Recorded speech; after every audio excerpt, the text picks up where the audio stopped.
half-sister, Connie, and even managed to enjoy her stepmother Goldie's company. She'd been too absorbed in her own life to realize exactly what Frank was doing during his flights to Canada and back, exactly what he was carrying, and what he was skimming off the top.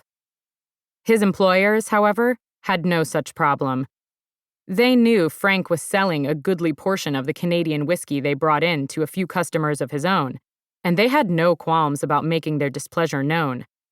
Al Capone wasn't famed for his forbearance, and when Angela had just turned 21 years old, the rooming house exploded in a ball of fire, killing Frank and Goldie and old Mrs. McCarthy, their landlady.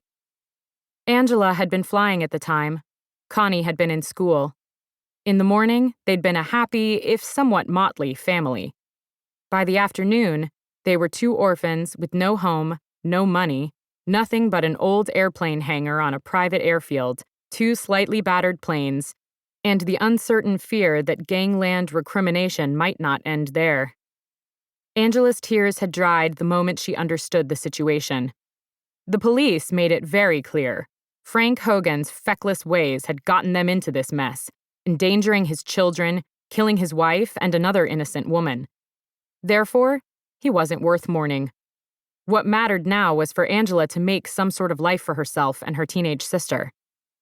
She'd managed to section off a part of the cavernous hangar and to beg and borrow enough furniture to provide a makeshift home for Connie while she waited to see whether mob honor had been satisfied, or if one morning the entire airplane hangar was going to explode.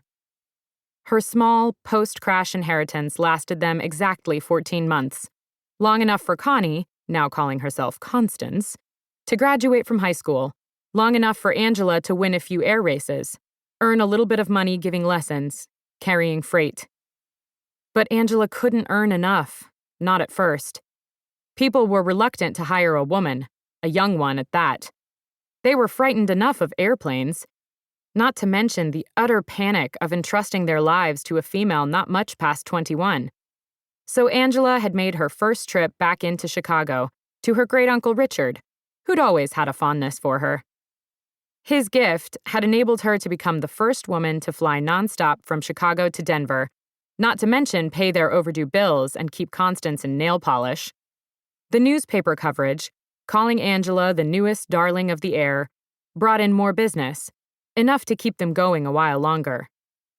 It had gone on like that, Angela thought, for far too long, each time finding another relative with an interest in air travel and a not completely decimated income. She'd hoped she'd been past all that. For a while, it seemed as if a happy ending was hers when Hal Ramsey had flown into her life. He'd been everything she'd ever wanted. One of the world's great pilots, he'd made her puny little record seem laughable.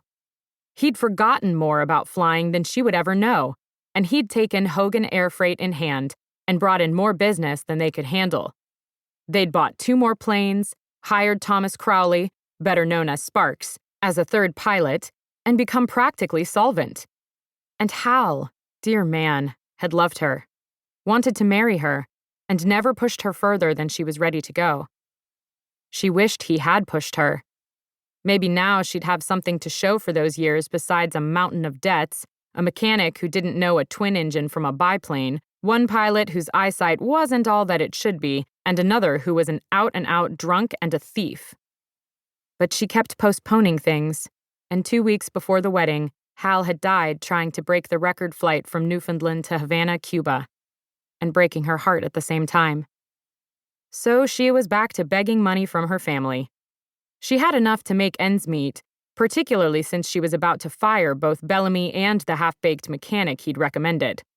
Constance had taken a job at the local Woolworths, though all her money seemed to be eaten up by the local movie house and her inexhaustible lust for cosmetics. But even with the planes idle far too much of the time, the money still managed to stretch far enough, at least for now. Not, however, to pay the expenses of a record-breaking flight from Newfoundland to Havana. And that was exactly what Angela intended to do.